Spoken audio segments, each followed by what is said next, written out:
While the whole family was raising their glasses to celebrate his younger brother's wedding, with laughter echoing through the banquet hall, his wife leaned in and whispered 4 words, "We have to go."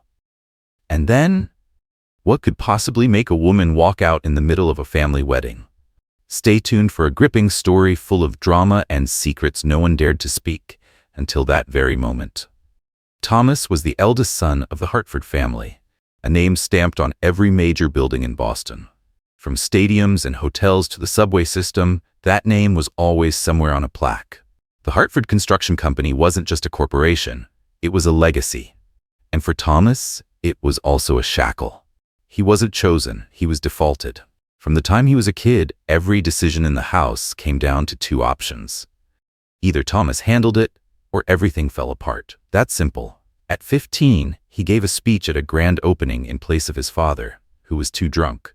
At 18, he turned down a West Coast college offer to stay close to home because his mom cried and his dad said, "This isn't the time to leave." At 27, he signed off on a billion-dollar project under his father's name because he was too tired. From the outside, Thomas looked like a perfect replica of Mr. Hartford.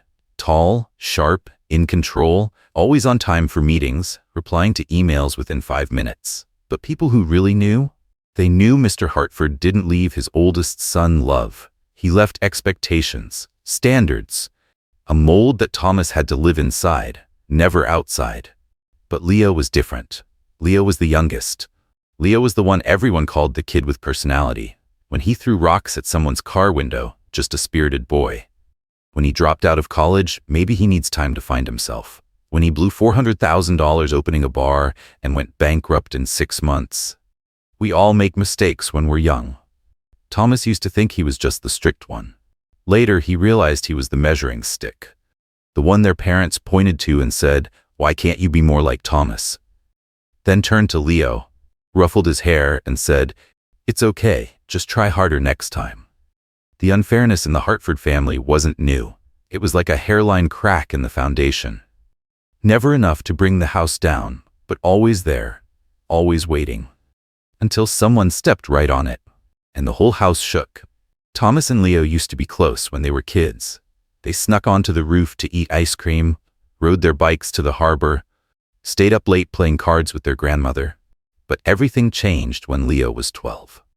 That year, their father hit Thomas because Leo broke a wooden model of the harbor bridge, a souvenir their dad brought back from France. Thomas just stood there, didn't fight back. Leo stood behind him, clutching his sleeve but said nothing. After that, he stopped playing with Thomas. Maybe it was guilt, maybe it was fear, or maybe that was the moment Leo realized, when you mess up, stay quiet, and Thomas will take the fall. The Hartfords didn't speak in feelings. They spoke with glances, clenched hands, nods heavy as stone. In that family, if you were hurting, you swallowed it. The only one who ever spoke the truth was Grace, Thomas's wife. She was a corporate attorney who once went head-to-head with the state's lieutenant governor during a public land hearing. They met when Grace represented a company suing the Hartford Group for breach of contract. After the case, Thomas asked her to lunch. She said, "Just lunch. No business talk." A few months later, they got married. Grace wasn't like anyone in the Hartford family. She didn't dodge, didn't defer, didn't smile to be polite. At every family dinner, she was the only one who asked the questions that made the room go quiet. What exactly is Leo doing for income? Has anyone seen the financial report from last year's harbor project? Doesn't it bother you how much he flirts with Madeline?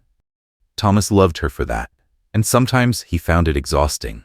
Every time she peeled back a layer of truth, he had to brace himself for the heavier blow underneath. He once told her, "Don't make this a big deal." Grace just said, calmly, "It already is. You've just gotten used to it." But it was exactly because Thomas had grown used to living in the cracks that he couldn't see it. What passed for fine in his family was really just delayed collapse. The more they bottled up, the more pressure built. And eventually, all it took was the right whisper. Like Grace's at the wedding, "We have to go." And everything would come crashing down before anyone could move. The news that Leo was getting married came on a Friday night, during a family dinner Thomas had been putting off for 3 weeks. Leo had one leg slung over the chair, a glass of red wine in hand, and before he even finished his first sip, he dropped it. "Madeline and I are getting married next month." No one asked Madeline who. Her name had been all over the tabloids. Influencer, commercial model, guest on a few reality shows. Sexy, sugar-sweet voice, always knew how to stand out in a crowd. 8 years younger than Leo, but when they stood next to each other, anyone would have guessed she was the one taking him to the party, not his girlfriend. Thomas's mother set her fork down so gently it didn't make a sound. She glanced at her husband. Just 1 second, but it was enough. Mr. Hartford knew she was waiting for him to react. He simply lifted his wine glass, looked at Leo, and said, "As long as you're sure you've made the right choice." That was when Thomas knew he needed to stay quiet. The wedding was held at a beachfront resort 2 hours outside Boston, a place the family had often used to host high-end business meetings. Officially, it was a family wedding. In reality, the entire resort was booked out for 3 days. A full crew of videographers, stylists, and photographers flew in from New York. Most of the guest list, business partners and press. In an internal email to staff, the company's PR team made it clear. Leverage the event as a moment to reaffirm the Hartford family brand. Prestige, unity, longevity. Thomas read that email 3 times, then deleted it. He didn't push back. He didn't give feedback.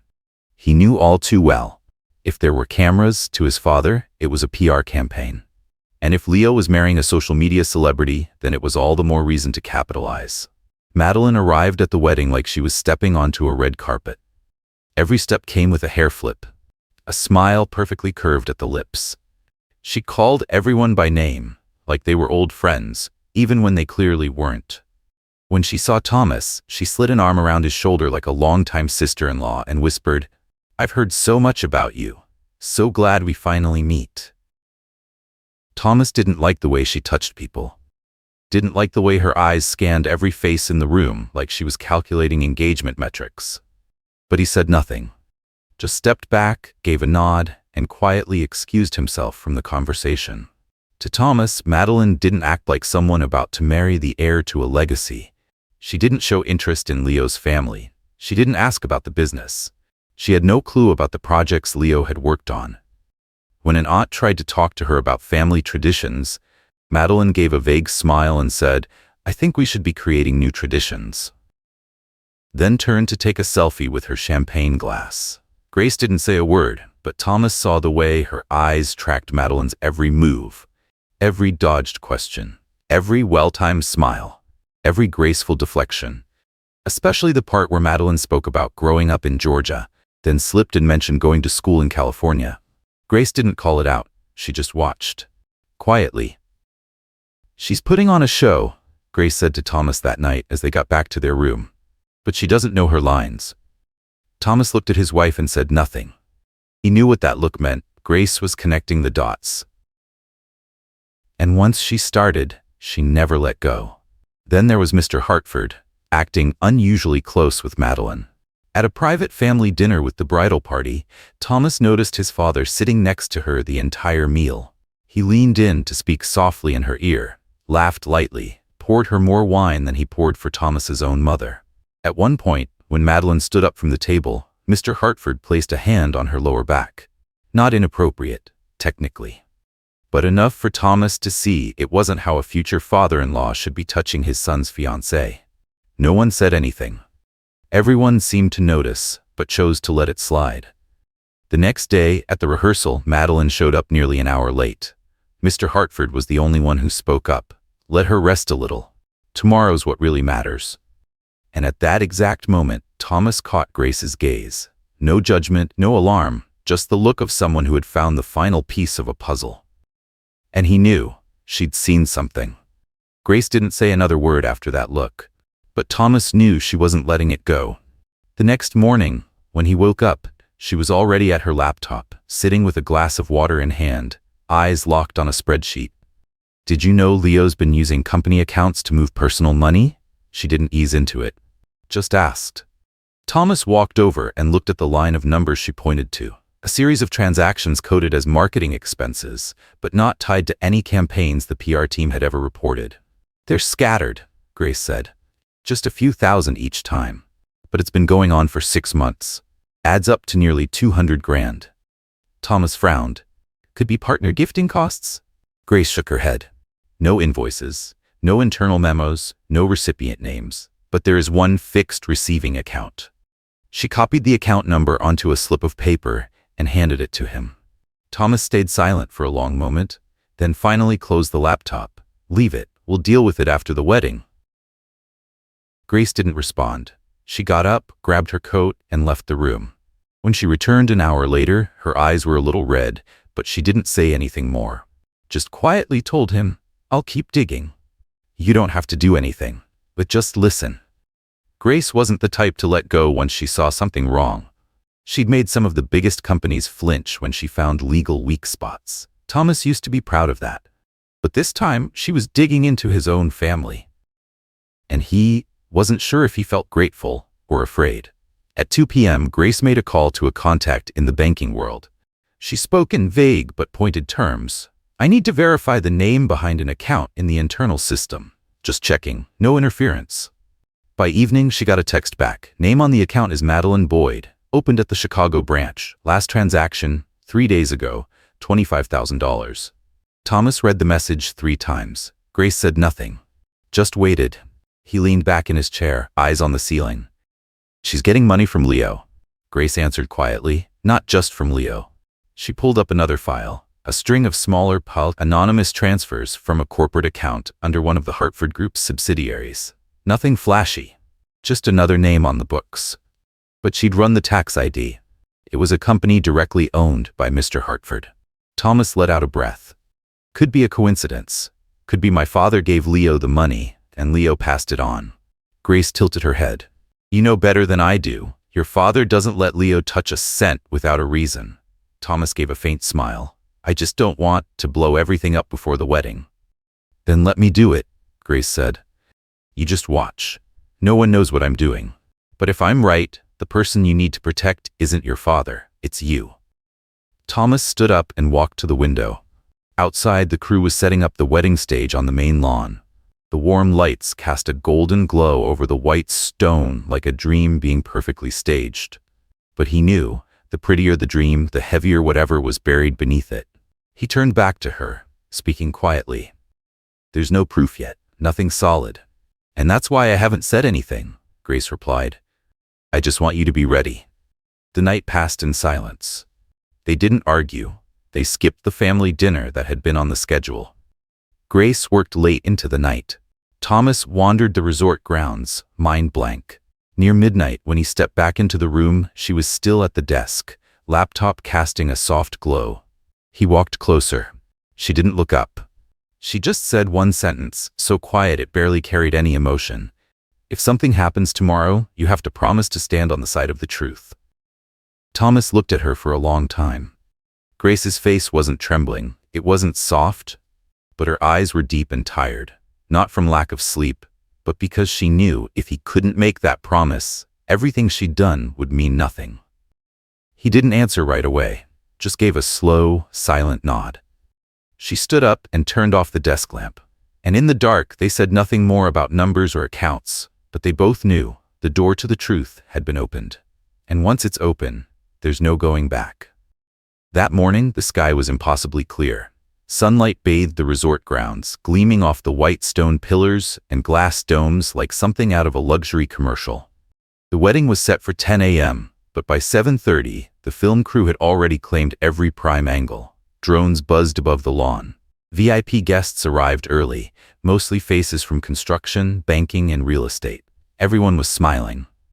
Not because they cared about the couple, but because they knew they were standing in the middle of a brand event. Thomas wore a gray suit, tie, and pocket square perfectly matched. Not by choice, but because the event team had selected the color scheme. He stood beside his father, back straight, shaking hands with guest after guest, repeating the same polished lines like a machine. Thanks for coming. Great to see you again. Hope you'll join us by the lake for the reception later. Across the lawn, Madeline stepped out of a vintage convertible. Hair in soft waves, white crystal-studded gown with a deep-cut back, oversized sunglasses. Every step she took was photographed. She smiled, waved, blew kisses. But when her eyes landed on Thomas, everything changed. Cold, sharp, quick as a blade, Thomas met her gaze without flinching. She knew he'd seen something. That look wasn't from a happy bride. It was the look of someone who knew exactly what role she was playing and didn't care what the audience thought. The ceremony went off without a hitch. The string quartet hit every note, not a single flower out of place. No guests arrived late. At the reception, the clinking of glasses, bursts of laughter, and soft music blended seamlessly. Everything was perfect, so perfect it felt lifeless. Thomas sat beside his father at the head table. Mr. Hartford was deep in conversation with a rep from an investment fund, talking about the sustainable growth of Hartford Group through 3 generations. Thomas wasn't listening, didn't care. His eyes were on Grace, seated next to him, scanning the room like she was reading a battlefield map. Then she leaned in, voice low but crisp, every word sharp. "We have to go. Right now. I have proof." Thomas's heart skipped. He looked around. No one noticed. Cameras were still trained on the couple. The bride and groom were all smiles for the photographers. "Go where?" he asked, almost automatically. "Your father's office," Grace said. "I got in earlier, left my laptop there." Thomas swallowed hard. His whole body went still, like he'd just stepped out of the perfectly polished wedding scene and realized he was standing in a minefield. "Can it wait?" he whispered. Grace didn't answer. She just looked at him, eyes sharp, cutting through every shred of hesitation. And he knew there was no more time left to wait. They left the table smoothly, no rush, no panic. Just a married couple quietly stepping away to get some rest during a long celebration. Outside, the sound of violins still floated through the air. Applause and conversation echoed from a distance. But with every step, Thomas felt heavier, like someone being led out of a safe, staged world and into a room where everything could fall apart. Mr. Hartford's office was at the far end of the second-floor hallway, facing the central pool. It was tucked away from the noise. His usual workspace whenever they stayed at the resort. Simple, private. A safe, a wall of file cabinets, and a massive walnut desk shaped like a slab of authority. Grace unlocked the door. Inside, it was silent, as if the wedding outside didn't exist at all. She walked to the desk and opened her laptop. A list of files popped up on the screen. I pulled every transaction from the subsidiary account, the one he used to move the money. Thomas stepped closer, bracing his hands on the edge of the desk. The screen was filled with rows of numbers, transaction codes, recipient names. Grace pointed to one entry, Madeline Boyd, account opened in Chicago, direct recipient. "I've seen that," Thomas said. His voice was dry, flat. Grace gave a small nod. "But here's what you haven't seen." She scrolled to the bottom. "The first transaction didn't come from Leo, it came from your father's personal account." Thomas shut his eyes. His hands were still on the desk, but his whole body was trembling, just slightly. Grace opened another file, an audio recording between Madeline and a middleman. The quality was rough, but one sentence from Madeline cut through, crystal clear. "I've kept quiet like he asked, but if he doesn't keep paying on time, I'll talk." Thomas shot upright, like someone had thrown cold water in his face. "She's blackmailing him," Grace said, her voice steady, like she was reading a deposition aloud in court. There were no more words, just the soft hum of the air conditioner sweeping through the room. But in Thomas's head, the noise of the wedding outside had faded into a distant, meaningless echo. Every question he'd ever asked himself. Why did Madeline choose Leo? Why was his father so lenient? Why did Grace keep staring at Madeline? Now, they all had answers, and they were right in front of him. Thomas didn't speak for a long time. He lowered himself into the chair, eyes fixed on the laptop screen. His fingertip trembled slightly as it touched the trackpad, like if he moved too much, the truth might disappear again. Grace didn't say a word. She didn't need to. She knew that in this moment, silence weighed more than anything either of them could say. "I need you to see this," Grace said softly, then opened another folder on the screen. A series of photographs appeared. Not phone snapshots, but long-lens shots, taken from a distance, sharp enough to catch every shift in expression. One showed Madeline entering an unfamiliar building on the outskirts of the city. Another captured her meeting an older man, Mr. Hartford. They sat across from each other in a diner. Madeline had her head lowered. Mr. Hartford leaned in, hand resting gently over hers. Thomas straightened in his chair. He flipped through the images, eyes locked, unblinking. "How long has this been going on?" he asked, voice low. "Over a year," Grace replied, "before Leo ever mentioned Madeline." Thomas turned to his wife, face pale. "You're saying she knew my father before Leo?" "Not just knew him," Grace said slowly. "They had a relationship." The words dropped like a stone into still water. Thomas leaned forward, hand pressed to his forehead, eyes staring into nothing. Everything he thought held up the moral foundation of his family, already cracked, was now starting to collapse. Then Grace asked, "Do you know anything about her being pregnant?" Thomas looked up, stunned. "She was pregnant?" Grace nodded and pulled up a PDF. Medical records. The hospital name is redacted, but the patient ID matches the insurance profile she used while working part-time for a jewelry brand in Chicago last year. On the screen was a scanned ultrasound report from 10 months ago. Gestational age, 9 weeks and 3 days. Signed by an OB/GYN. But everything after that, follow-up notes, future appointments, was blank. "She never came back after that visit," Grace said. "The hospital sent 2 appointment reminders. No response. And then she vanished from the system." Thomas stared at the date of the scan. 10 months ago. It aligned exactly with the time his father had taken an urgent 2-week business trip to California, a trip Thomas had found strange since his father almost never left the company for that long. "I can't say with 100% certainty," Grace said, her voice steady. "But if you work the dates backwards, if there was a child, it couldn't be Leo's." Thomas clenched his fists. A chill ran down his spine. Not because Madeline had once been pregnant, but because of the possibility his brain was now being forced to confront.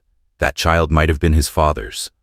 And his father had let Leo marry the woman he'd once slept with. If he didn't know, it was stupidity. If he did, it was something far worse. Grace stayed silent for a moment, then opened one last folder. "This one, you need to stay calm." Inside was a photo of a handwritten note, scrawled in bold ink, creased like it had been folded and stuffed quickly into a coat pocket. The image came from a hidden camera. "Who wrote this?" Thomas asked. "The man following Madeline," Grace said. "I found him. This was a note he sent to the person who hired him." Thomas read the first line. "Continue surveillance. Report anything unusual. Absolutely no press." The signature at the bottom, Julia H., his mother. Thomas shot to his feet. She hired someone to follow her? His voice cracked. "She knew?" Grace nodded. "She knew. I found the transfer email. The name was encrypted, but the confirmation came through a secondary phone number, the one your mother uses for booking personal flights." The room went dead silent. Thomas stepped away from the chair, pacing the office, hands locked together, jaw clenched. Every footstep felt like it landed on a sheet of ice, just waiting to crack. His mother had known. She knew Madeline had been involved with her husband. She knew about the pregnancy. She knew the payments were still happening. And she chose silence, not out of fear, not out of weakness, but to protect the name Hartford, the legacy their family had spent 3 generations building. Thomas stopped and turned to Grace. "Then why didn't she stop the wedding?" "Because stopping it would mean explaining," Grace said. "And explaining would mean dragging everything into the light. Your mother would never allow that." Thomas walked to the window. Outside, the laughter and music still floated in the air. The wedding was moving along. The bride was probably just about to walk down the aisle. His mother was likely seated in the front row, smiling faintly, glass of wine in hand, as if none of this ever happened. And Thomas stood here, holding a stack of hard truth, facing the one thing he could no longer deny. His family had known everything. And they chose to bury it. He didn't go back to the wedding. Instead, he went straight from the office to the 3rd floor, to the private room his father always used as a study when they stayed at the resort. No guards, no assistants, no announcement. He pushed the door open. Mr. Hartford stood at the window, back turned, a glass of wine in hand. Light from the glass panes behind him made his hair look even whiter than usual. "You knew everything from the start," Thomas said. No greeting, no preamble. Mr. Hartford didn't turn right away. He simply set his glass down, then turned slowly. His face calm, his eyes steady, no panic, no anger, like a man listening to a story he'd already heard too many times. "And you think now is the moment for a confrontation?" he asked, voice low, unwavering. It's not about timing, Thomas said. It's about what's right. I've held this family together for 10 years. I've cut bloated contracts, buried scandals, covered Leo's screw-ups, and you slept with your youngest son's girlfriend. Silence. She got pregnant, Thomas continued, and by the timeline, that kid might be yours. Still no reaction, just a quiet exhale through Mr. Hartford's nose, barely audible. You let Leo marry the woman you slept with. I don't understand. Was it pride? Some power play? It was silence, Mr. Hartford said. You think everyone wants the truth? Thomas stepped forward and placed the stack of files on the desk, his voice rough. Silence isn't protection. Silence is complicity. For the first time in the entire conversation, Mr. Hartford looked him in the eye. His gaze wasn't clouded. It wasn't afraid. It was the look of someone who'd lived long enough to feel no shame. Every family has secrets, Thomas, he said. The only difference is who's strong enough to bury them. Thomas let out a dry laugh. So that's what you call strength? Mr. Hartford gave a small shrug, then turned back to the window. The wedding's still going. She'll play her part. Leo will never stand up to this family. Your mother will always choose silence. And you? I won't stay silent, Thomas cut in. Not this time. Mr. Hartford said nothing. Thomas turned and walked out of the room. He didn't look back. That night, he and Grace didn't return to the wedding. No congratulations, no photos, no raised glasses. They packed their things and stayed in their room until morning. At 7:30 a.m., Thomas sent an email to the Northeastern Business Journal, attaching everything: financial records, photos, transaction logs, the audio recording. One click. No commentary. No explanation. By noon, the news detonated like a bomb. The front page headlines screamed in red: Hartford Group internal scandal. Shady transactions, moral breach, and the truth behind $1 million wedding. Madeline vanished just hours after the story broke. She was nowhere to be seen at the luncheon. Her hotel room was cleared out. Leo screamed through the lobby, demanding to find her, then smashed a crystal vase in front of half the guests. Thomas's mother sat motionless, saying nothing. And Mr. Hartford? He called 3 lawyers within the hour and ordered the company spokesperson to release a statement. The stock dropped 3 points by day's end. Investors panicked. Reporters swarmed the company's headquarters. Thomas's name hit the newswire as the internal whistleblower. No one denied it. No one stepped up to defend him either. On the second day after the scandal, Thomas walked into Hartford Group headquarters for the last time. He placed his resignation letter on the secretary's desk, then headed straight for the boardroom. The regional directors stood when he entered. He spoke only one sentence: I won't inherit a legacy that's rotted through. You can keep the seats, the titles, the name. I'll keep my conscience. No one dared say a word. That afternoon, Thomas returned to the Hartford estate to collect a few personal files. His mother stood in the hallway, watching him from the top of the steps. She wore a dark robe, hair neatly tied back, a sealed letter in her hand. They looked at each other. She didn't ask. He didn't explain. Are you sure? She finally asked, her voice barely above a whisper. Thomas nodded. I've been sure since the moment Dad said, every family has secrets. She didn't stop him. No reaching for his hand, no tears. She just stood there, quietly, watching the son, who had spent years holding up a house that was already crumbling, walk away from it. The car rolled past the black iron gates, down the tree-lined drive glowing with autumn light. Thomas leaned back, eyes closed. Not sleeping, just breathing. Lighter than he'd ever felt before. Grace sat beside him, her hand resting gently on his leg. She didn't say a word. Sometimes, freedom doesn't come from winning. It comes from choosing to walk away. For the first time, Thomas felt like a free man. Not the keeper of a legacy. Not the fixer of his father's mistakes. Not the one carrying the weight of a family name. Just a man, with his wife, on a road he didn't need to look back on. Family isn't always the refuge we're told it is. It can be a cage built from expectations, hidden truths, and wounds passed down under layers of image and reputation. But eventually, silence stops being an option, because silence saves no one. It only protects the ones who shouldn't be protected. Thomas didn't set out to destroy his family. He simply chose to tell the truth. And that choice was what finally freed him from the burden of preserving something that no longer deserved to be preserved. Sometimes staying silent isn't love. Sometimes True love is having the courage to break the rot wide open so that something honest has a chance to grow. And what about you? Have you ever stayed quiet, thinking you were keeping the peace? Have you ever known a truth, but felt forced to pretend you didn't, just so things would look okay? If you had to choose between truth and comfort, what would you choose?